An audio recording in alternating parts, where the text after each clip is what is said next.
할렐루야 성도님 여러분, 반갑습니다. 저는 예루살렘의 시온산에서 지금 설교를 준비하고 있습니다.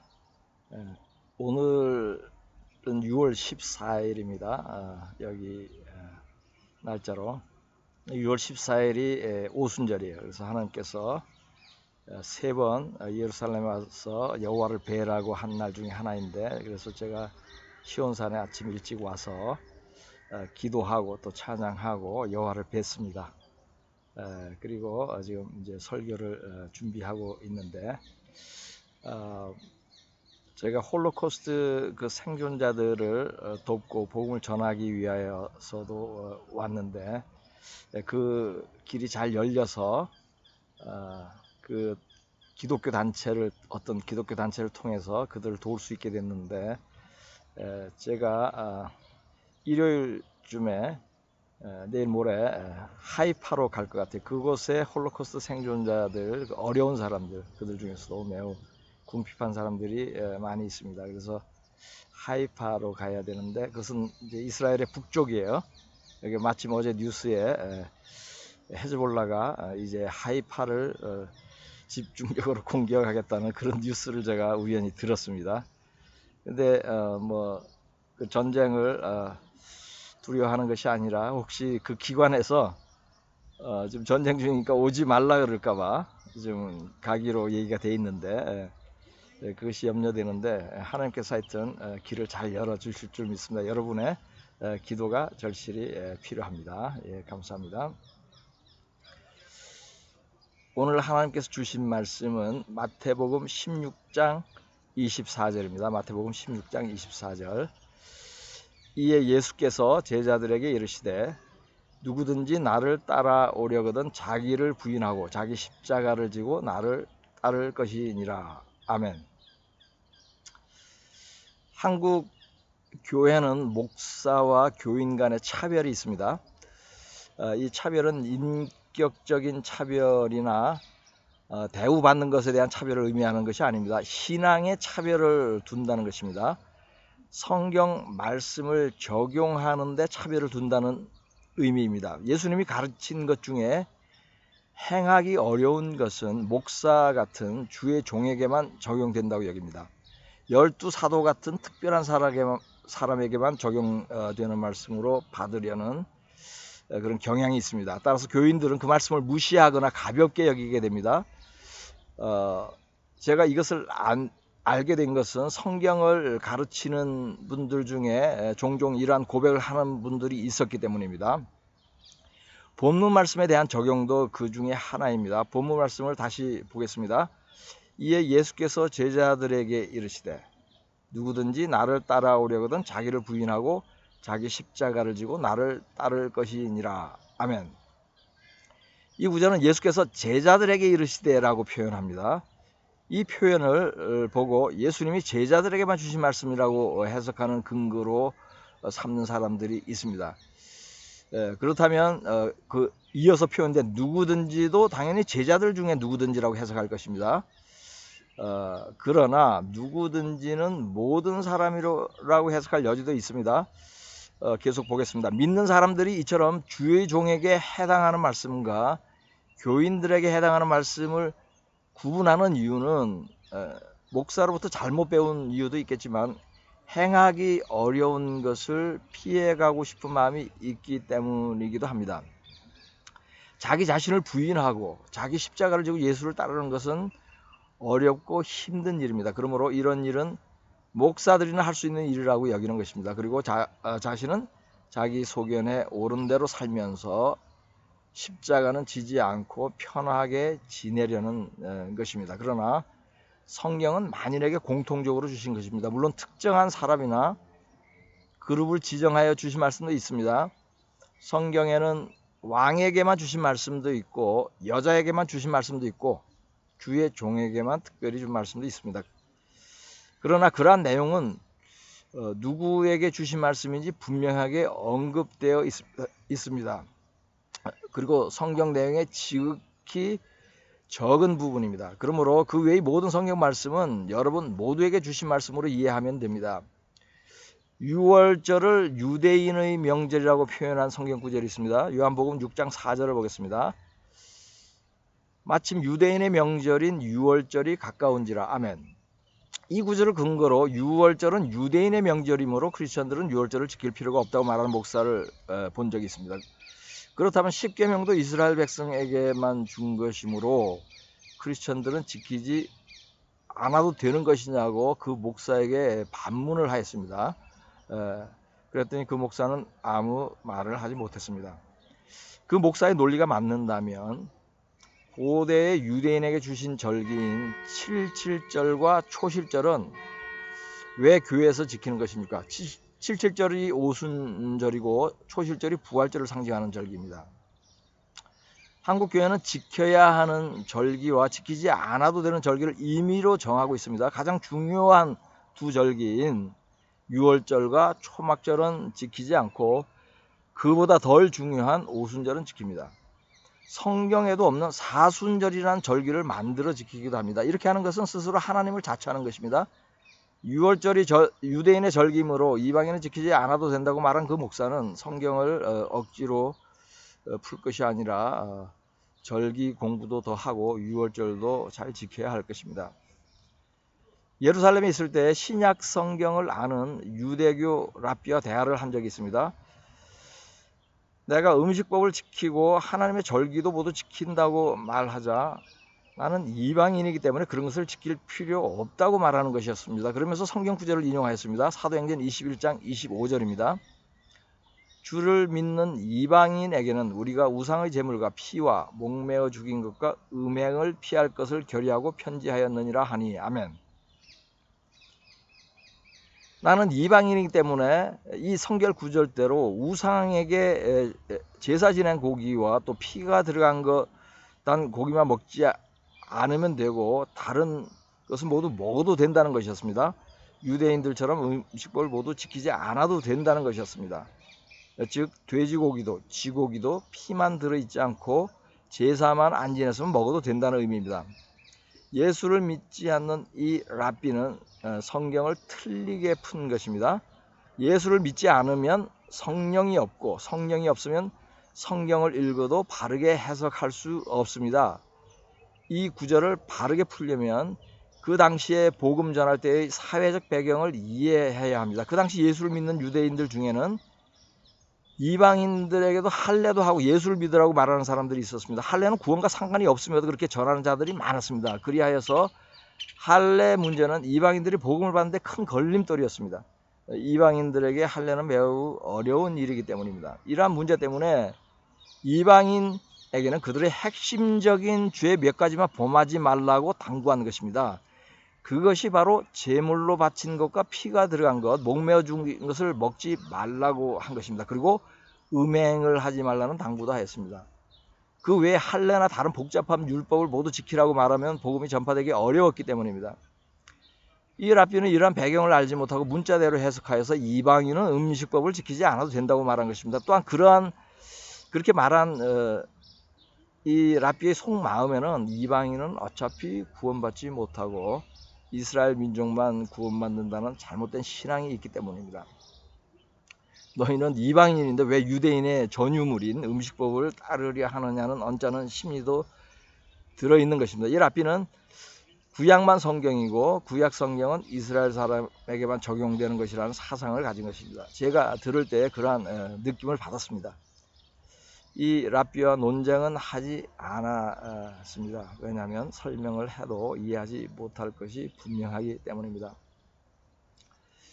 유월절을 지키지 않아도 된다는 한국 목사와 이방인은 음식법을 지키지 않아도 된다는 이스라엘 랍비의 이야기를 길게 소개한 이유는 성경 말씀은 만인에게 적용된다는 것이라는 것을 다시 한번 강조하기 위한 것입니다.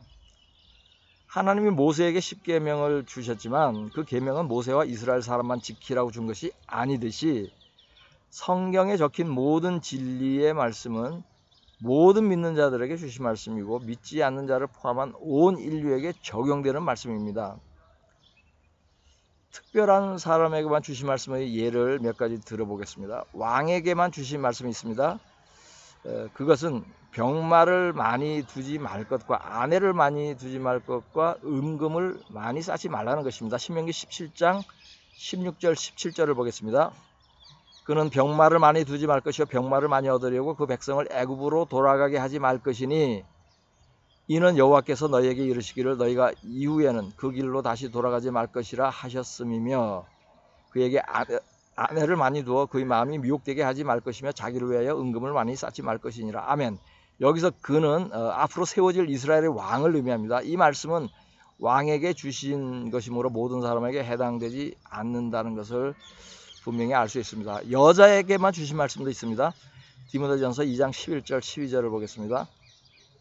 여자는 일체 순종함으로 조용히 배우라. 여자가 가르치는 것과 남자를 주관하는 것을 허락하지 아니하노니 오직 조용할지니라. 아멘. 여자는 교회 안에서 가르치는 자나 지도자 역할을 하지 말라고 합니다. 아내에게만 주신 말씀도 있습니다. 에베소서 5장 22절과 골로새서 3장 18절을 보겠습니다. 아내들이여 자기 남편에게 복종하기를 주께 하듯 하라. 아멘. 아내들아 남편에게 복종하라. 이는 주 안에서 마땅하니라. 아멘. 아내는 남편에게 복종하라고 강조하여 말씀하고 있습니다. 남편에게만 주신 말씀도 있습니다. 에베소서 5장 25절을 보겠습니다. 남편들아 아내 사랑하기를 그리스도께서 교회를 사랑하시고 그 교회를 위하여 자신을 주심같이 하라. 아멘. 아내를 지극히 사랑하라고 말씀합니다. 결혼한 사람에게만 주신 말씀도 있습니다. 히브리서 13장 4절입니다. 모든 사람은 결혼을 귀히 여기고 침소를 더럽히지 않게 하라. 음행하는 자들과 간음하는 자들을 하나님이 심판하시리라. 아멘. 이상으로 살펴본 대로 특별한 부류에게 주신 말씀은 그 대상이 분명하게 언급되어 있습니다. 목사에게만 특별히 준 말씀도 있습니다. 그것을 살펴보겠습니다. 큰 범주로 볼 때는 두 가지입니다. 하나는 오직 말씀 사역과 기도에만 전념하는 것이고 다른 하나는 사람들에게 거룩한 것과 거룩하지 않은 것을 구별하여 가르치는 일입니다. 사도행전 6장 4절과 에스겔 44장 23절을 보겠습니다. 우리는 오로지 기도하는 일과 말씀 사역에 힘쓰리라 하니 아멘. 내 백성에게 거룩한 것과 속된 것의 구별을 가르치며 부정한 것과 정한 것을 분별하게 할 것이며 아멘.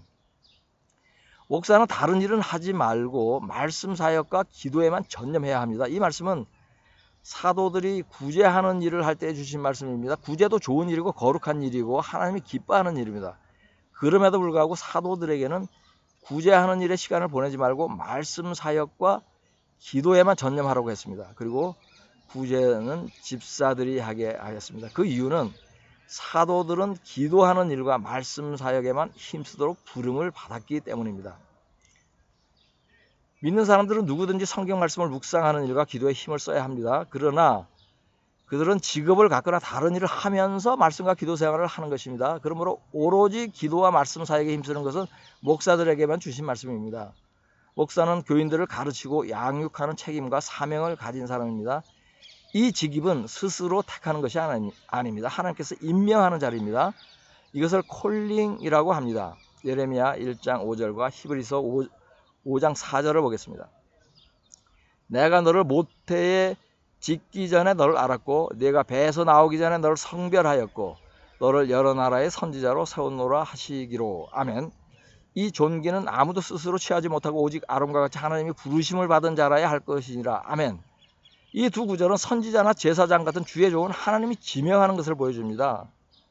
지금의 목사도 주의 종으로서 하나님이 지명을 합니다. 하나님께서 목사로 부르는 이유는 사람들에게 거룩한 것과 속된 것을 구별하여 가르치게 하기 위한 것입니다. 부정한 것과 정한 것을 분별하도록 가르치기 위한 것입니다. 이것을 가르치는 궁극적인 이유는 사람들을 구원받게 하기 위한 것이죠. 잘 가르쳐서 구원받게 하기 위하여 목사는 말씀과 기도에만 전무해야 하는 것입니다. 그렇다면 이 말씀은 주의 종이 아닌 사람에게는 해당되지 않습니다. 이처럼 특정한 사람에게만 주어진 말씀은 분명하게 알 수 있습니다. 그렇지 않은 것은 여러분 모두에게 주신 말씀입니다. 다시 한번 이러한 사실을 확인해 보겠습니다. 누가복음 9장 23절을 보겠습니다. 또 무리에게 이르시되 아무든지 나를 따라오려거든 자기를 부인하고 날마다 제 십자가를 지고 나를 따를 것이니라. 아멘.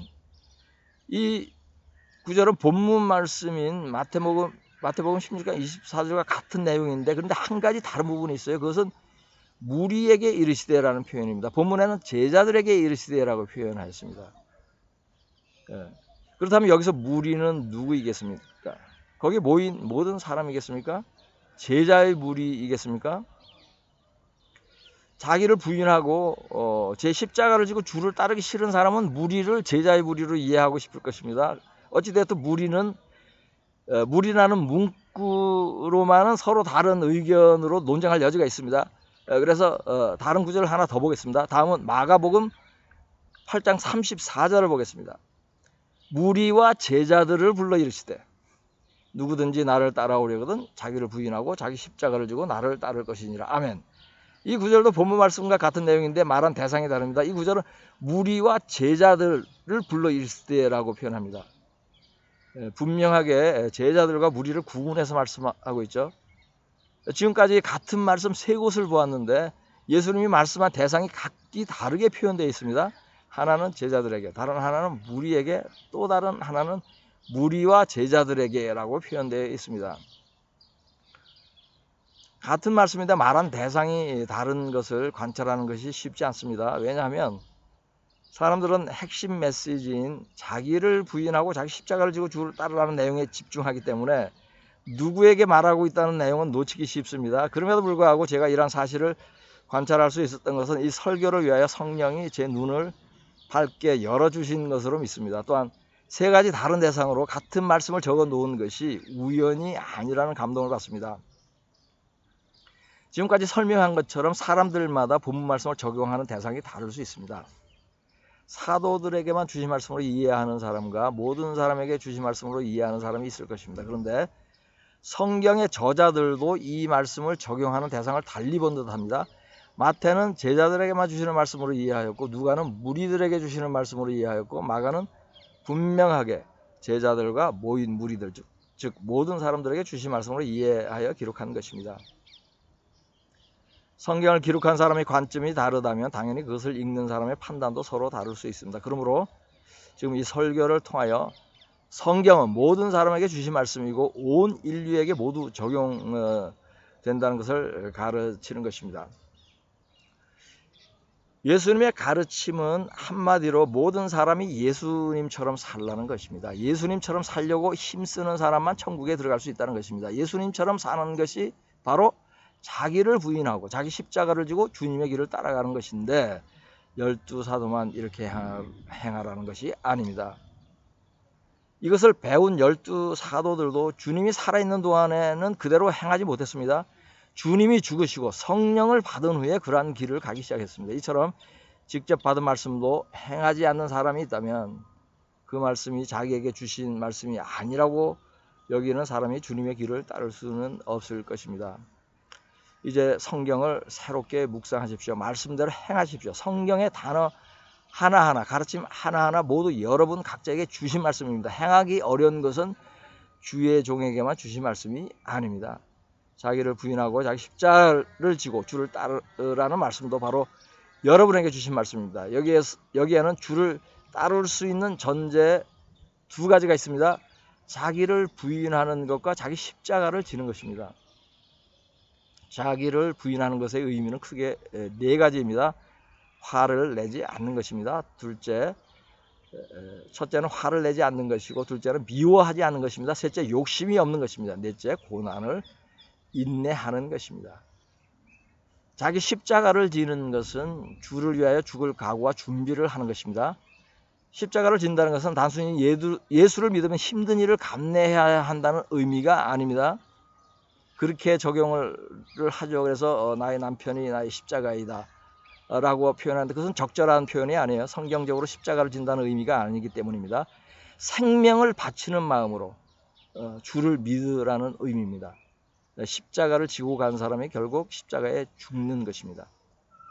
이러한 두 가지 전제가 만족되지 않으면 아무도 주를 따를 수 없으므로 주신 말씀입니다. 이것은 예수를 믿고 구원받기 위한 대명제입니다. 여러분 모두에게 주신 말씀입니다. 오늘 이 말씀이 특별히 자신에게 주신다는 감동을 받고 그대로 행하시어 모두 휴거 되시기를 예수 그리스도의 이름으로 축복합니다.